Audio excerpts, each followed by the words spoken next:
तो गरीब साइंटिस्ट में आप सबका स्वागत है। ये वीडियो थोड़ा अलग होगा क्योंकि मैं ट्रैवल कर रहा हूँ, तो एडिटिंग में मेरे को थोड़े इश्यूज आ रहे हैं, तो सोचा है डायरेक्ट रिकॉर्ड ही कर लेते स्ट्रीम की तरह अपने। ये एनुअल रिपोर्ट है इसरो का, हर साल आता है मार्च में। क्या हुआ वो पता चलता तो है ही, बट मोस्ट इम्पॉर्टेंटली इस साल का मसाला पता चल जाता है कि एग्जैक्टली क्या प्लान है इनका करने का। जब मैं इस साल कहता हूँ तो मार्च से अगले मार्च तक, तो ये काफ़ी इंटरेस्टिंग है। काफ़ी सारे डिटेल्स है इसके ऊपर, चंद्रयान 2 के ऊपर, चंद्रयान 3 के ऊपर, SSLV के ऊपर, RLV के ऊपर और गगनयान के ऊपर। एक बुरी या कंट्रोवर्शियल चीज़ आप बोल सकते हो, आप ही जज कर लेना कमेंट सेक्शन में, बाद में मेरे को बोल के आगे बढ़ते हैं। तो पहले जाएंगे हम एक इंटरेस्टिंग चीज़ पे जो मैंने नोटिस की, और वो है HRSAT। मतलब इसरो शायद एक प्लैनेट की तरह खुद के छोटे छोटे सैटेलाइट्स के एक कॉन्स्टलेशन बनाना चाहता है जो बहुत हाई रेजोल्यूशन में इमेज कर सकता है। तो फिलहाल ये 4 मीटर रेजोल्यूशन कह रहा है। कुछ सैटेलाइट्स है प्लैनेट के वगैरह जो 0.3 मीटर 0.5 मीटर पिक्सल के रेजोल्यूशन पर पिक्सल के रेजोल्यूशन से इमेज करते। तो आई होप ये इम्प्रूव होगा आगे जाते जाते। पर ये काफ़ी इंटरेस्टिंग लग रहा है कि इसरो ऐसा कॉन्स्टलेशन भी प्लान कर रहा है अपने छोटे सैटेलाइट्स का। नैनोसैट्स बड़ा फोकस होती जा रही है इसरो के लिए स्लोली स्लोली, क्योंकि काफ़ी सारे कैपेबिलिटी आप ऐसे बहुत सारे में बेक कर सकते हो एक में। अगला हम बात करेंगे एक इम्पॉर्टेंट सैटेलाइट के, जो है अपने IDRSS के सैटेलाइट्स, यानी Indian data relay satellite system. ये जो है वो डेटा रिले के लिए यूज़ होंगे, गगनयान के लिए स्पेशली। आप देख सकते हो उसके मेन ऑब्जेक्टिव्स है audio video links to Gaganyaan वगैरह। ये काफ़ी इंटरेस्टिंग है क्योंकि ये 100% टाइम हमारा मेंटेन करेगी कम्युनिकेशन अपने व्योमानॉट्स के साथ। नासा का भी एस्ट्रोनॉट्स के लिए TDRS सिस्टम करके TDRSS, तो ये इंपॉर्टेंट है काफ़ी अगर आप का ह्यूमन क्रूड मिशन है तो, क्योंकि आपको हमेशा कांटेक्ट में रहना है उनके साथ, रिस्क नहीं ले सकते ऐसे टाइम पे। तो ये एक इंटरेस्टिंग। अगला आता है अपने नाविक का। नाविक के सैटेलाइट्स का रीनेमिंग हो रहा है, तो अभी ये NVS होगा। हर जगह रीनेमिंग हो रहा है। अर्थ ऑब्जर्वेशन सैटेलाइट्स का EOS वगैरह हो रहा है, कम्युनिकेशन सैटेलाइट्स का CMS हो रहा है, तो इसका भी कर दिया NVS 0, 1, 2, 3, 4, 5। तो ये काफ़ी सारे रिप्लेसमेंट सैटेलाइट्स है एग्जिस्टिंग कॉन्स्टलेशन के, और उसमें से एक जो है वो करंट ईयर में लॉन्च होगा GSL। उसके ऊपर आगे आएंगे, एनीवेज आगे डिटेल है उसके बारे में। इंटरेस्टिंग है ये। पहले इसका नाम सब IRNSS 1A B C D से नाम रखा जाता था, अभी NVS 0, 1, 2, 3, 4, 5 से। तो इंटरेस्टिंग है, और एक नया फ्रीक्वेंसी बैंड भी ऐड कर रहे हैं उसके लिए। तो जल्दी कुछ फ़ोन्स ऑलरेडी सपोर्ट करते हैं नाविक, जो लोग पूछ रहे हैं, इशू नहीं। अभी आते हैं मसालेदार टॉपिक्स के ऊपर, यानी लॉन्चेस। ये तो हमें पता है कि ये लॉन्च हो चुका है। PSLV C51 भी लॉन्च हो चुका है। एक चीज़ है कि यहाँ और 2 PSLV के लॉन्चेस हैं। EOS मतलब अर्थ ऑब्जर्वेशन सैटेलाइट, तो 0406 लॉन्च होगा अगले PSLV। तो कम लॉन्चेस है इस साल, बस और 2 ही PSLV के लॉन्चेस बचे हैं, which is fine I guess. Bonus के लिए ज़्यादा GSLV लॉन्चेस है। GSLV Mark 2 जो है वो बहुत लॉन्च होता नहीं है, तो अच्छी बात है कि अभी 3 मिशंस प्लान्ड है इसके। EOS 03 अपना GISAT-1 है, जो last time launch technical issues की वजह से हॉल्ट किया गया था, फिर पेंडेमिक आया और फिर आपको पता ही है बहुत सारे लॉन्चेस हॉल्ट हो गए। तो EOS 3 GISAT है, उसके बाद EOS 5 और फिर एक नाविक के सैटेलाइट लॉन्च करेगा GSLV Mark 2। मज़ा आएगा, बहुत टाइम बाद। मेरे को प्रॉपर मेमोरी नहीं है Mark 2 का लॉन्च देखने की। ज्वाइन कर लो आप मेरे साथ, मेरे लाइव स्ट्रीम में साथ में देखेंगे। GV for orbital re entry, RLV का ऑर्बिटल लॉन्च। अब ये क्या है मैं आगे एक्सप्लेन करता हूँ, पर ये 1H स्केल का आप थोड़ा याद रखो। मुझे पता है काफ़ी लोग RLV का वीडियो पूछ रहे हैं, जल्द आएगा, सब्सक्राइब करके रखो। फाइनली चंद्रयान 3 का रॉकेट का कंफर्मेशन। काफ़ी स्पेकुलेशन था कि चंद्रयान 3 को GSLV Mark 2 पे डालेंगे क्या, क्योंकि वेट कम होने वाला था, राइट। उसका ऑर्बिटर नहीं है, बस फ्यूल पेलोड है हुआ। मेरा एक वीडियो है, डिस्क्रिप्शन में मिल जाएगा, आई बटन में आ जाएगा अगर आपको ज़्यादा जानना है तो पर ये कंफर्म हुआ कि Mark 3 पे जाएगा, और सिंस वेट कम है तो शायद कम ऑर्बिटल मैनूवर्स लगेंगे, जल्दी पहुंचेगा वो चांद तक। तो इसके S200 मोटर्स, यानी GSLV Mark 3 के S200 मोटर्स बन गए हैं, तो ये अच्छी बात है। S200 मोटर्स साइड बूस्टर्स है उसके। L110 और C25 स्टेजेस इंटीग्रेशन फैसिलिटी में मतलब उसका इंटीग्रेशन चल रहा है, तो ये बड़ी अच्छी बात है। ह्यूमन रेटिंग ऑफ मार्क 3 चल रहा है। ये अभी सब उसके रिडंडेंट स्टेजेस या रिडंडेंट कंप्यूटर्स वगैरह ऐड कर रहे हैं, तो ये काफ़ी इंटरेस्टिंग होगा देखने के लिए। ये भी चल रहा है, इसके बारे में डिटेल नीचे है। और SSLV पे आते हैं। अगर आपने मेरा SSLV नई वीडियो देखा है तो आप क्या कर रहे हो, देख लो, मेरे बहुत मेहनत से 3D एनिमेशंस बनाए हैं उसके ऊपर, तो वो भी आई बटन डिस्क्रिप्शन में आ जाएगा। तो उनका नया रॉकेट है SSLV, satellite, small satellite launch vehicle. अब यहाँ नई इमेजेस मिले हमें। पहले तो SPBR प्लस SPLA असेंबली, ये SSLV का 4th स्टेज है। SPLA जितना हमें बताया, ये SSLV पेलोड एडाप्टर, ये तो काफ़ी टेंडर्स में दिखता है। SPBR में श्योर नहीं हो, पर मुझे ऐसा लग रहा है SSLV पेलोड बेस रिंग, तो जो वाइट कलर का पार्ट है वो। उसके बाद आता है HES and MS flight motor casing. तो जो फर्स्ट स्टेज है वो 3 सेगमेंट्स का बना हुआ है, HES, MS और NES, मतलब head and segment, middle segment, nozzle and segment, तो ऐसे 3 पीसीज उसके। तो ये 2 बन गए हैं, NES भी बन गया है, वो दूसरे इमेजेस मैंने अपने वीडियो में दिखाए हैं, तो NES भी रेडी है। फर्स्ट टाइम हम लोगों ने 3rd स्टेज का फ़ोटो देखा, तो ये है SS3 स्टेज। ये काफ़ी बड़ा लग रहा है, मैंने अपने रेंडर में बहुत छोटा कर दिया था।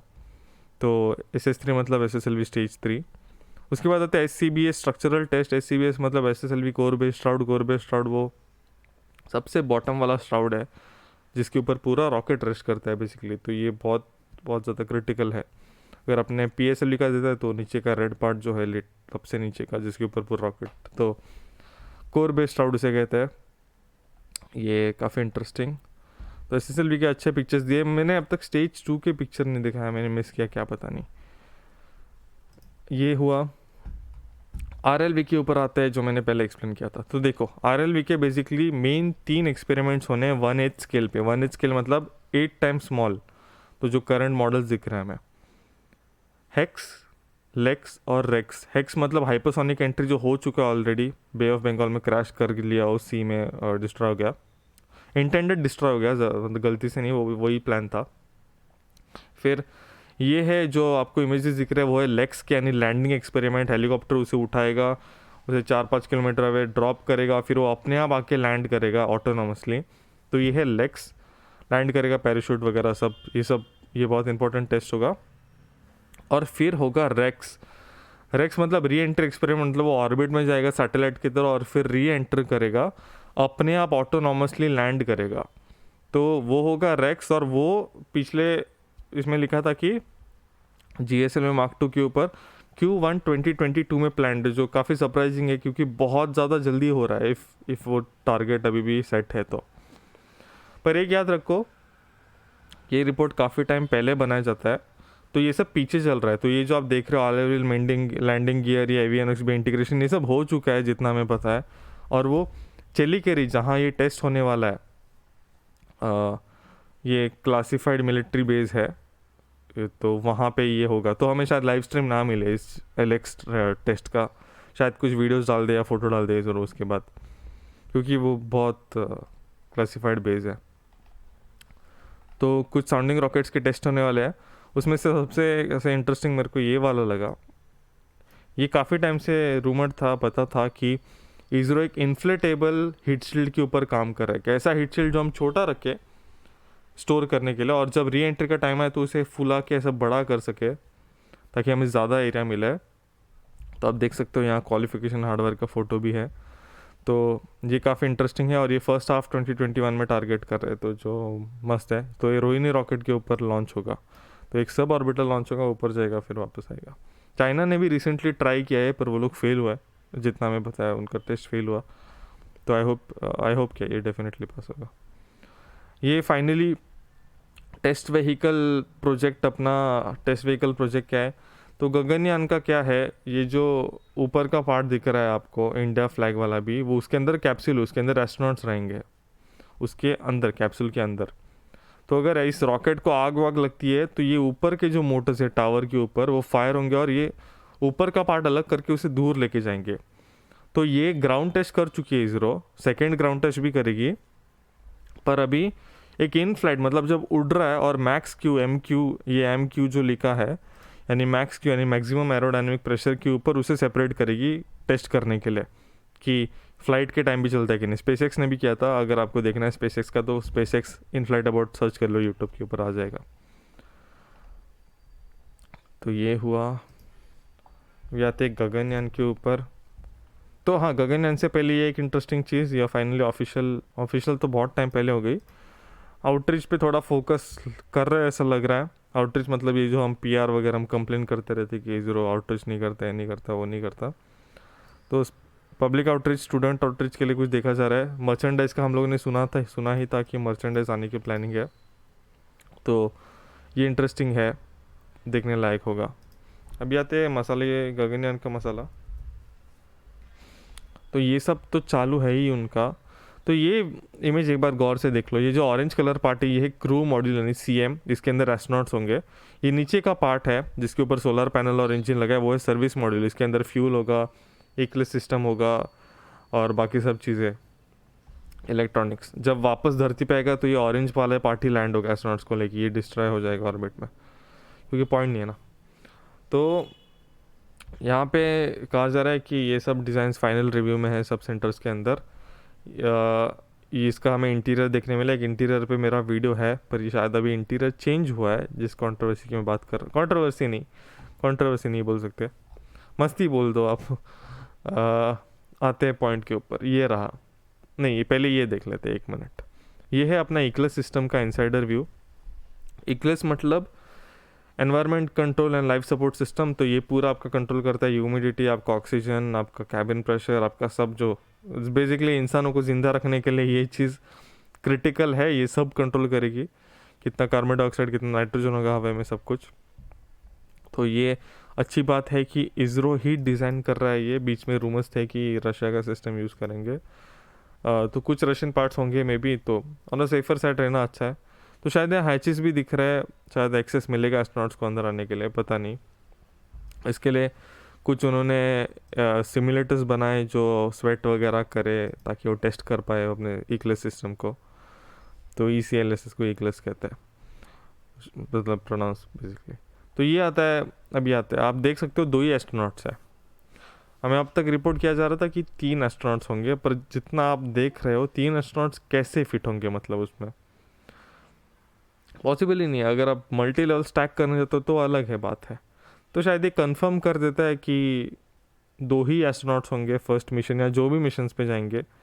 मे बी जब भी स्पेस स्टेशन बनता है 10 साल बाद या जो भी है, तब शायद इसको मल्टी लेवल करके बड़ा बनाए, या क्या बता। तो अच्छी बात है कि एटलीस्ट एस्ट्रोनॉट्स को स्ट्रेच करने मिल रहा है, पर प्रॉब्लम ये है कि उन्हें यहाँ इसके अंदर ही एक्सपेरिमेंट्स करने हैं। तो कोई स्पेस स्टेशन वगैरह तो नहीं होगा, जो भी एक्सपेरिमेंट्स करने हैं 7 दिन के अंदर इसी के अंदर करने उन्हें। तो हाँ, आई होप ये स्पेशियस हो उनके लिए। काफ़ी सारी चीज़ें आसपास लग रहे हैं। टॉयलेट भी फ़िलहाल तो हमें कोई दिखा नहीं है डिटेल, बट टॉयलेट तो होगा, स्पेस टॉयलेट तो होगा इसके ऊपर। तो ये था आज का इंटरेस्टिंग पार्ट। अब क्या ही बोलूँ मैं, ये पूरा गड़बड़ हो गया एडिटिंग का। एनीवेज, ज्ञान की गरीबी सबसे बड़ी। जय हिंद, जय भारत। हो सके तो मेंबरशिप ले लेना। स्पेशल थैंक्स टू कार्तिका देवाल, वुटला चैतन्य, जयम शर्मा, रोहित सुवर्णा, हरमन संघा, नारायण प्रसाद, सुमित रंडाई, हिमांशु शंकर, गौरव बजाज, गगनदीप भाटिया, सिद्धार्थ कृष्णन, मार्क सेवन, सचिन यादव, कुजवी मेहता, आकाश पटेल, देसी गौड जिला, तन्मय देशपांडे, अभिषेक श्रीवास्तव, सत्यम और निशंत कुमार। Thank you.